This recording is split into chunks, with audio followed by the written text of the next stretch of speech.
we have our guest on the line. Keith, how you doing? I'm good, Don. How's it going? All right. Keith, give us a little bit of background about yourself. Keith Hampton. I want to make sure I get your last name out there so everybody know a little bit about you. Thank you. I appreciate it. Thanks for having me on. Well, I'm a filmmaker and a father. I have a son and a husband. I have a son who's 12 years old and autistic. And currently I am working on a film project that I am doing with regard to the autism epidemic. Okay. Tell me about this. Tell me a little bit about your experience with your son. I know you said, when did you first find out that he was had autism? Back when he was 18 months old, we took him in for his 18-month MMR shot, and that day, right after we got him home, he ran a high fever, and he just ran a whole gamut of reactions to the shot, and we really didn't know what was going on, and we called back to the doctor's office to find out more about the symptoms, and they said it was normal, but never went away. He was talking normal and everything and had all of his cognitive abilities before that, but then after that they just digressed, and that's when I first began to inquire about what was going on with him and where my knowledge began about the whole autism. And it was not long after that I found out what had happened to him. It was a friend of mine who actually came by the house to visit and had observed the fact that he had digressed in his speech, and was developing some other symptoms. And she said, "I think your son might have autism." And so I began to look at and research it at that point. So it was a little before he was 2 years old. Okay, gotcha. Hey, Keith, my name is Eugene, man. Good to have you on board. Thanks, Eugene. You know, the station is putting a big effort toward this Autism Week, and I think that's a fantastic thing to bring this issue to the forefront. For so long, my awareness has been limited, and even though I have a relative that has autism, my awareness of what all of that really means is growing day by day. So to have this week dedicated to autism, this whole month is Autism Month, excuse me. So to have this month dedicated and to have our shows throughout the cadre of programs dedicated to this, I think is a good step in helping our listening audience become aware. So as I say that to you, I use the word aware a couple of times because I think this whole awareness thing is something that we really do not have. You know, you're right. We really do not have it. I have a good friend who has a son that is autistic, and my sister, like I said, has a son who is autistic. But what I did learn in my infancy and my immaturity of this subject is that autism is really an umbrella for a couple of different levels of autism, if you will. Is that correct? Yeah. There's a whole spectrum of different things that fall under the autism label, and including if you may have heard of ADHD, ADD, yes. Right? And there's a whole bunch of different levels of autism. Okay. And different things that fall under the spectrum. And I think, one of the biggest misconceptions is that, you can readily see and notice when a child is autistic, and that's not always the case. Okay. What are some of the signs and symptoms, Keith, that you saw in your kid, and what are some signs and symptoms that some parents can probably look at? Probably the biggest one is his loss in communication. My son in particular is a moderate level autism, meaning that he lost his speech, and his receptive language is there, but his ability to speak the language that's in his head is is not there. Okay. And, he's still recovering from that. And also, not looking you in the eyes, not making eye contact is a huge one.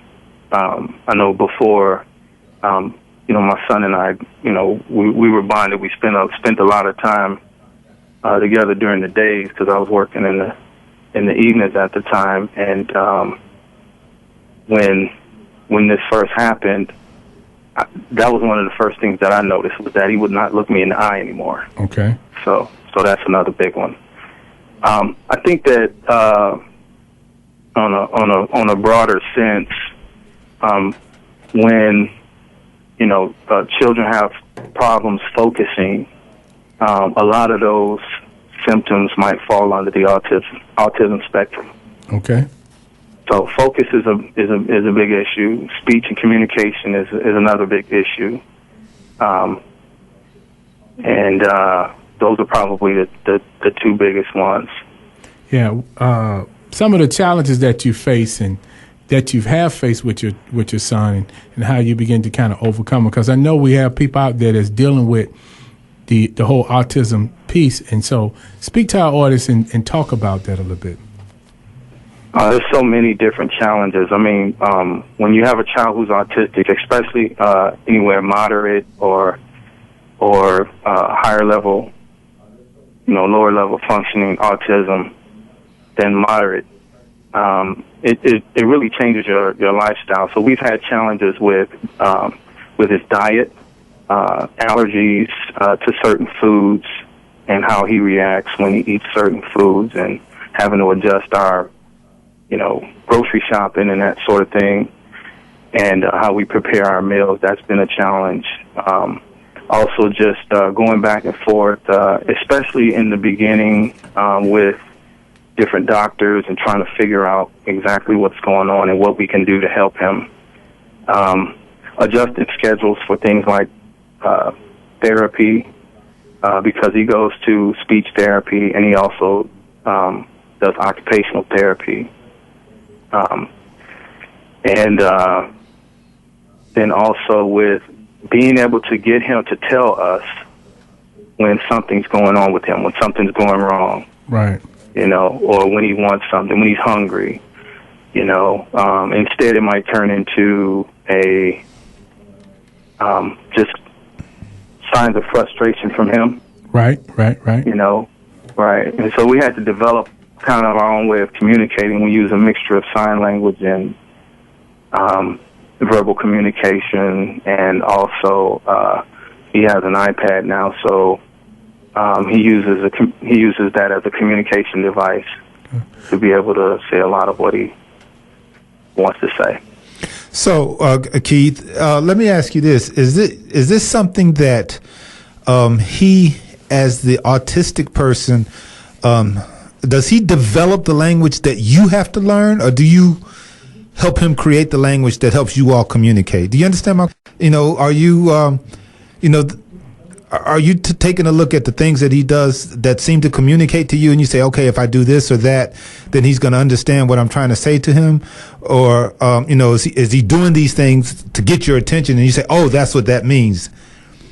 Yeah, it's a combination. It just really depends on what's going on at the time. Okay. And it also depends on who's trying to communicate with him, or who he's trying to communicate with. Because, like, a lot of times, he'll be kind of lazy about it. Mm-hmm. And I try to push him to use his verbal language and to use his signs, mm-hmm. By not allowing him to be so lazy about it. Because a lot of times he'll come to me, like if he wants something out of the pantry, one of his favorite snacks, he'll come to me and he'll grab me by the wrist and take me over there and take you to the snack, huh?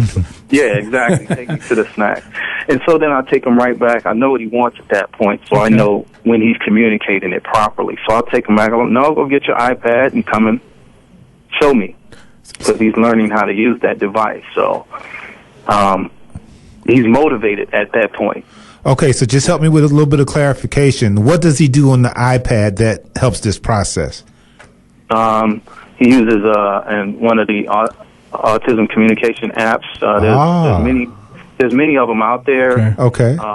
the one he uses in particular right now is called Sonoflex, and it allows him to be able to go in and select pictures. They have pictures with words next to them or underneath them. Okay. And he can use those pictures to form sentences and then tap on the sentence, and it will speak the sentence for him. Now, in school, is school really providing a lot of support for him having autism?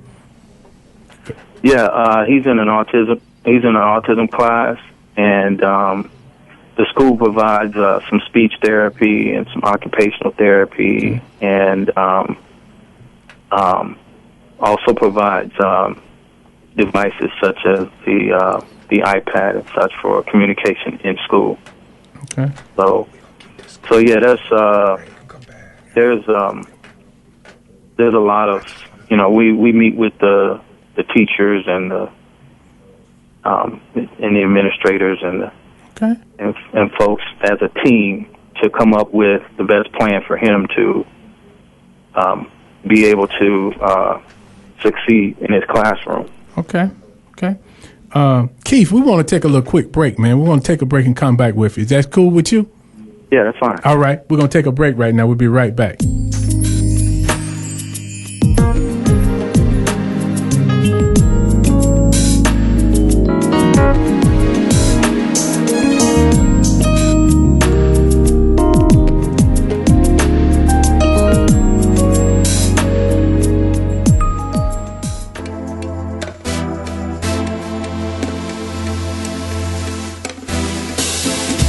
Crest Automotive, complete car and truck specialists.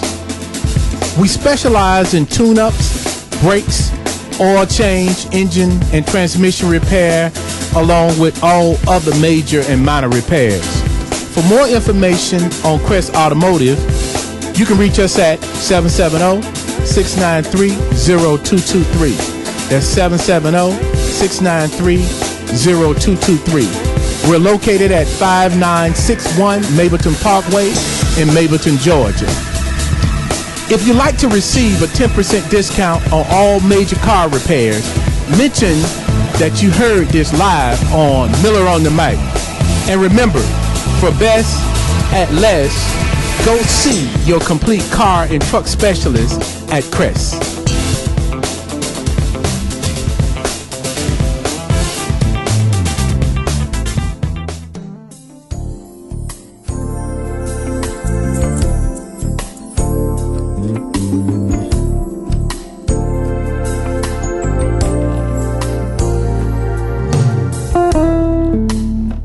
Hello, my name is Don E. Miller, CEO, founder of Young, Bold, Unique, which is a youth and adult consulting agency. Our mission is to provide programs and activities to strengthen the lives of young people and their families.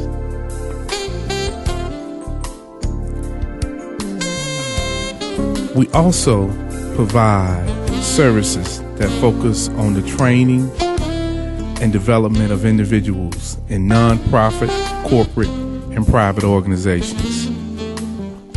For more information on the array of services provided by Young, Bold, Unique, we can be reached at 404-693-7483, emailed at ybu00@hotmail.com, or visit our website at www.youngboldunique.com. Remember, why be you?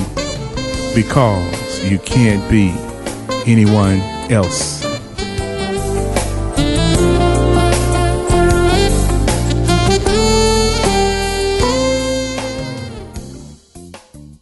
Call into this live broadcast toll free anywhere from the continental U.S. at 1-866-923-2860. That's 1-866-923-2860. Metro Atlanta callers can still call 404-355-8699. You listen to Miller on the Mic.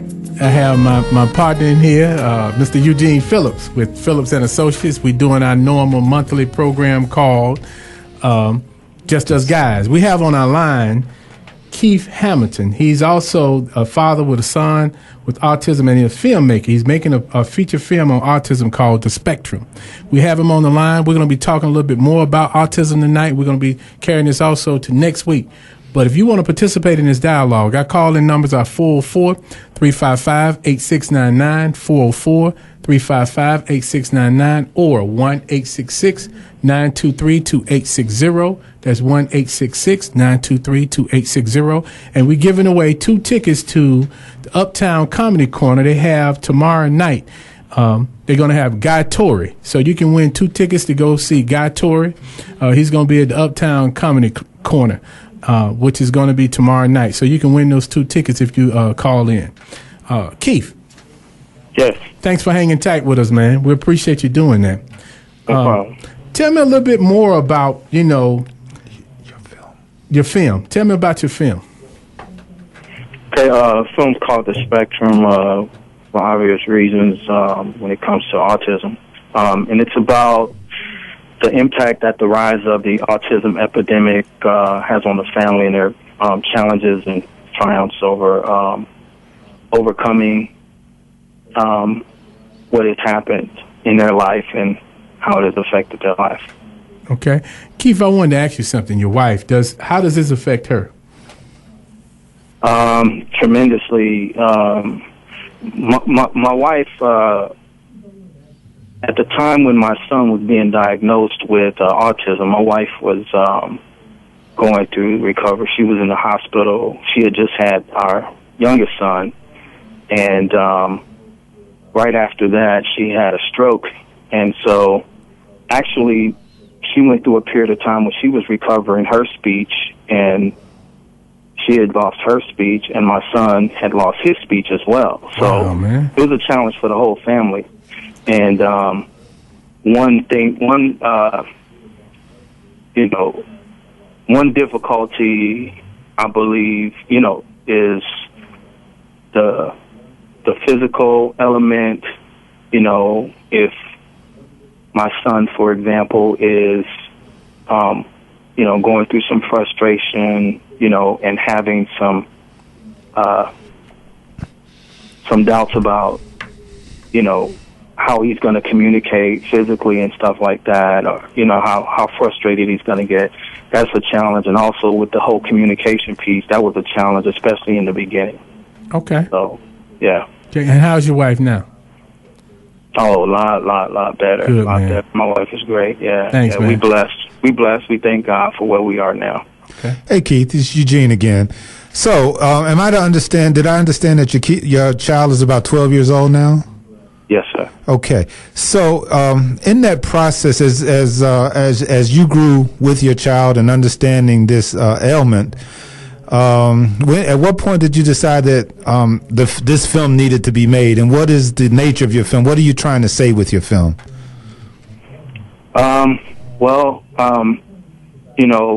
With going through what we were going through at the time, I had to put some things on the back burner for a little while as far as my filmmaking was concerned, and just basically try to get some things stable within my family. And there came a time just when just that desire in me to tell the world and to tell the story. And I began in my research. I began working on developing a screenplay, and so it's been throughout the course of these last 10 years or so. Somewhere probably around our second year going through it, when I started developing my research into a story. Really, I felt like, that the word that you guys are using, awareness, is super big, super important. I just feel like it's something that people need to know. When I began to hear other parents' stories and began to hear that they're similar to ours, and then when I began to see the debates happening on television and worldwide news shows, where parents were being dejected about the experiences that they were going through and being told that they were exaggerating their experiences. And I had experienced what I saw firsthand. Right. You know, I just felt like, okay, you know, I'm blessed to be able to make films and to be able to tell a story in that medium and to have a voice in that way. So that needs to be my way of, you know, giving back to the cause of awareness, so that somewhere down the line, you know, hopefully my story, our story, which is the story of so many other families, can begin to, you know, have some kind of influence over, you know, the research and the development of cures and of some of the other things that need to happen with reference to solving the big problem we have, because the numbers are still growing. You know, when I saw that the numbers were growing and had gone from 1 in 10,000 children having autism to 1 in every 167, it was at the time, I was astounded. You know those numbers done changed a little bit more now. It's 1 in 88 children in the U.S. are affected by autism. Yeah, that's the last number that I got. So it's still growing, and it's still a huge problem. You know, and one thing that really bothered me was the fact that I never heard the word coming out of these so-called experts' mouths. I never heard the word epidemic come out of their mouths. Ooh. You know, and I was like, with the amount of children that are affected, the amount of families, you know, this is affecting our school system. It's affecting our whole nation. You know, it's affecting the whole world. And you know, I wasn't hearing the word epidemic come out of, you know, folks' mouths that it should have came out of. And I was like, why is that? Why is that? So I felt like I had to do something, which was start developing this story and start having a voice, because there are so many things that I went through as a parent that I run into other people, you know, and they didn't know. They didn't know. And I'm like, why is it that parents don't know? Why is it that so many in certain neighborhoods don't know about resources that are available? That's where I want you to go at, because you know, one of the things that's really disheartening about this on one end is that, you know, I understand the whole autism movement, but one of the areas that seem to be so problematic is this disparity among African Americans and Hispanic groups about this whole autism piece, you know. Yeah, and I'm not sure that it's necessarily a African American and Hispanic thing, as much as it is a class thing. Well, it's a class thing too, but you know, it said yet you know, the autism thing affects all racial and economic populations equally, but yet African American children are likely to be diagnosed 1.5 years later than Caucasian children. Right, because we've been living more in poverty for a longer period of time, and so we don't have access to those resources. Access or information, you know. Access or information. Okay, so let me play the devil's advocate here for just a little bit to maybe bring this point home. There's also a aura, if you will, with being diagnosed with something that could potentially be a mental illness. Do you think also that some of us as, you know, black and brown people, that we are afraid of being labeled as such, you know, as our kids are developing, because we hear the horrors, if my kid is labeled this way or that way, then it's going to hurt them in the future. Do you think also that played a part in it? I think it does, but I think that's something that we need to get over, because, you know, it's like with any problem. You know, once you figure out what the problem is, you need to acknowledge it, and then you need to, you know, and that's going to help you to really reach out and try to find a way to solve it. If you don't admit that there's a problem, then how can you fix it? You're right. And I think that's why one of the reasons why I blew that out like that, because I think one of the things that happens most of the time in some of the African American communities, just a lack of information. But what you just said was that there's a lot of information out there. So talk to our audience a little bit. You may have some parents out there, and I don't want to make it seem as though that's a group, but that is a group that's being really misdiagnosed a lot. And when we look at this whole thing, when we look at autism, that a lot of misdiagnoses, and sometimes kids don't get diagnosed till later years. So speak to our audience a little bit about what could they do to try to change that in those communities of getting that diagnosis early and getting the awareness out about autism. Like I said, the first thing is to really just recognize that there's if there's something going on. I mean, that's your child, and that's your child's life. Get it checked out. And oftentimes, if there's no health insurance or something like that,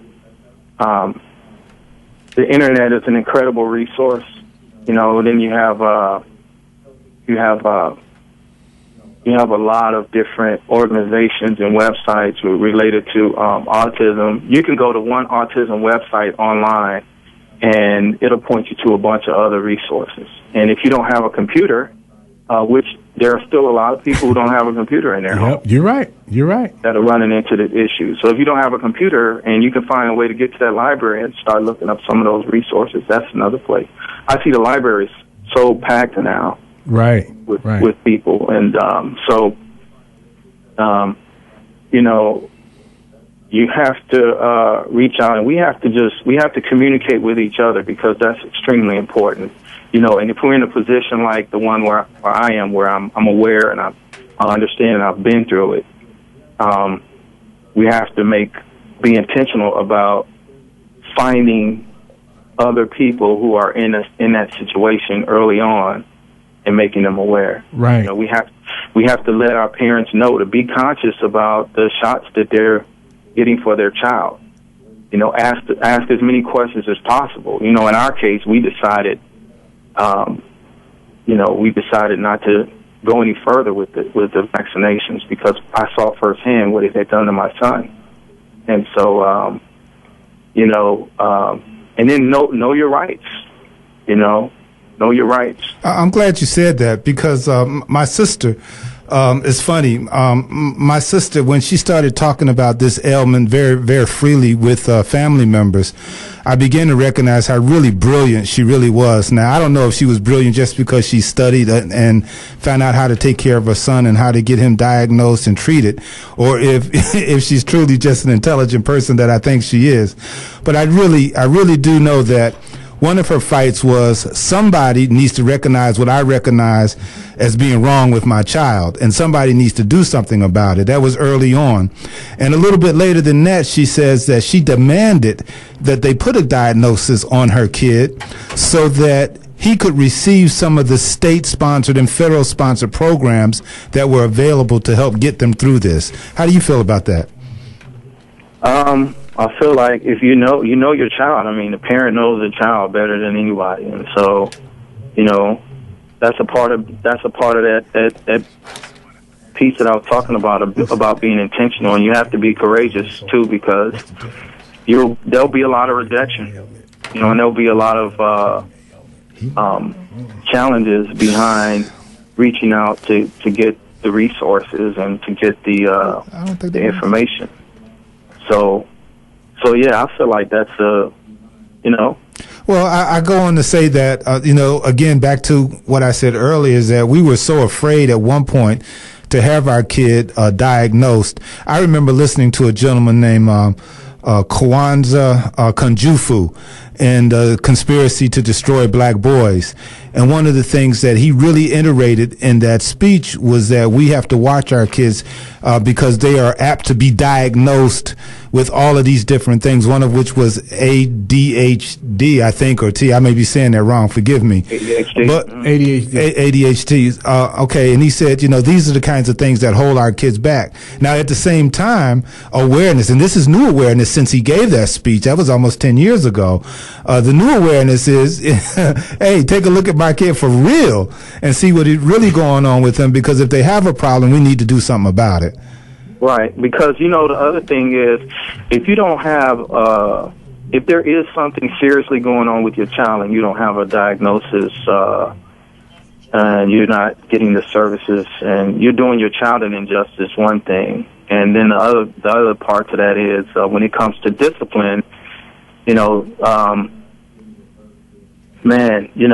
you don't understand why a child is behaving the way that child is, that, they may be getting consequences for their actions that, they wouldn't have gotten. You are so right, because that happens in the school system. Early in school. Exactly. And what has happened in the past, I mean, it has moved fast, it's moved forward fast. But in the past, a lot of kids were being misdiagnosed as having one issue, a behavior issue, but it was really autism.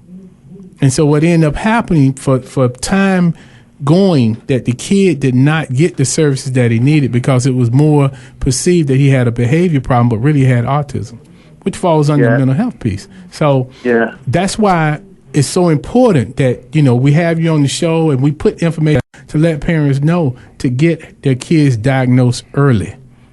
That 18-month time frame is so important. Yeah, you really have to watch your child early and ask questions early, before age 2. Yeah, and, that's extremely important. Yeah, because a lot of people wait late. They wait late, and the later is that kid has now gone years without getting the services that they need. Yeah, I tell you, I can't turn back the hands of time and say what a difference it would have made, but I can say this, that at the time when we were getting our son diagnosed, it took over a year, maybe 2 years, to go through the process because it took so long to get appointments with the different doctors that he needed to see. It would take months at a time for him to get an appointment with a doctor, and so that time spent, could have been time that he could have been going through some additional interventions that he ended up going through at age 3 and 4. That he started then. And that's why I came out the way I did about that whole other piece, that whole minority piece, because if that's what's going on, that process has to be faster and people have to be aware, because if not, you got, when you start dealing with the economic piece, the social pieces that kind of plays into this too, it's important that we get information out there and resources out there. So my next question to you, really, Keith, is what kind of resources out there for parents? Well, like I said, autism organizations and websites, just go with them. There's just so many of them. You have things like the Katie Beckett deeming waiver that's available for parents with low incomes, and there's unfortunately there's not a whole lot of facilities like the Market Center around where children can get other additional interventions, but check with the school. The school, there's a ton of resources in the school system. So it can start with something as simple as talking with, those departments at the school that are in charge of dealing with the autism services. And so, I would say that's those are probably the best places to start. Okay, Keith, we appreciate that. Hey, Keith, go ahead. I'm sorry. No, I was just going to say, and in some of the organizations, you'll find a lot of other parents who have awareness of other additional resources. But if the only thing you have as a parent is access to is that child's public school, then that's probably going to be a great place to start. I agree. We need to start wherever we can.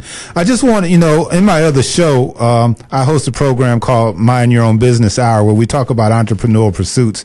And your movie making is certainly one of those pursuits. Are you doing this movie not only to do awareness, to make awareness of this disorder, or are you also trying to make a little money from it? I just need to know. Second to that is that there are a couple of shows on TV on the airways right now. One is called Touch, about an autism kid, and it's been on for 2 sessions now, so it must be getting a good following. And then just before that was a picture about lawyers, and one of the lawyers had Asperger's syndrome. Asperger's syndrome. You can tell my ignorance here, but please forgive me for that. I'm trying. But he turned out to be quite a brilliant lawyer within his firm. But his behavior, his character, the things that he did really indicated that there was something else going on behind that genius. My nephew, I think, is a genius as well. Before this kid could speak like you, he was using the computer and doing things on the computer and taking that whole scenario, beyond where anybody thought he could comprehend. So I think that this may be God's way of showing us that in our own uniqueness, we can still be a contributing factor, even if this disorder or ailment falls on us as humans. That's true. I mean, I've learned so much from my son, I can't even begin to describe how much, and, we all, you're right. We all do have our idiosyncrasies that we have to learn to live with and we have to learn to embrace. And, the key thing as parents is that, we have to love our children. We have to love them and accept them and know that, whatever is going on with them, there's a way. There's always a way. So, and about your movie, are you trying to do something, regional or national with this? Are you trying to get some backing to help you get it on the airways, or what's going on with that?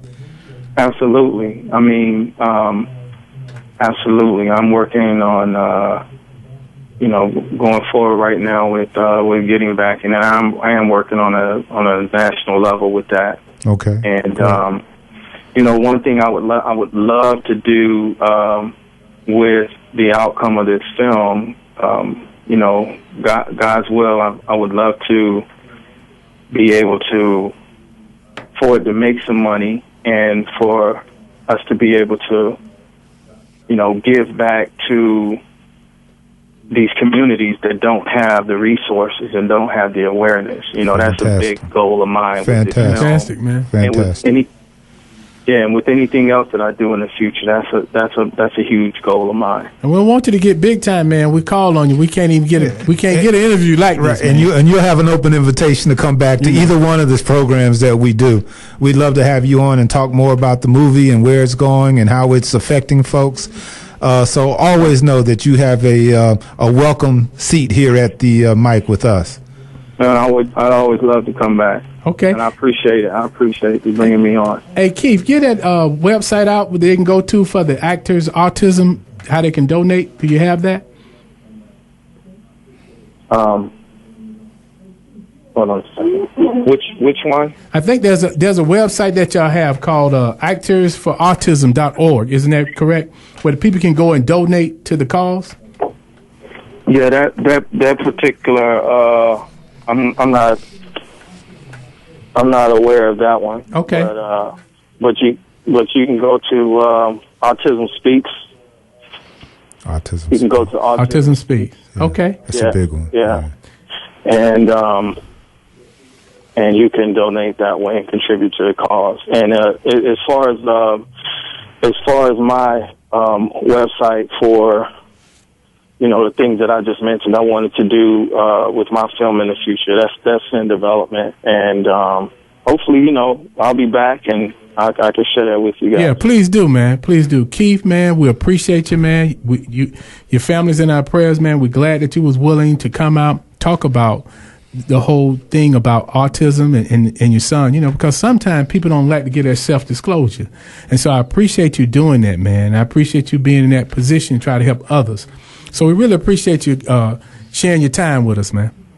Hey, thank you. No problem. You're welcome. And, just in the future here, probably within the next month, you'll be able to go to thespectrummovie.com. Okay. the website for my movie is being developed right now, and that'll be another place you can go. TheSpectrumMovie.com? Yes. TheSpectrumMovie.com. Okay. Yes. All right, man. Stay in touch with us now. Okay? Okay, thank you. I appreciate All right, thank you so much, man. Okay. All right. Have a good one. We're going to go to our final break. We'll be right back.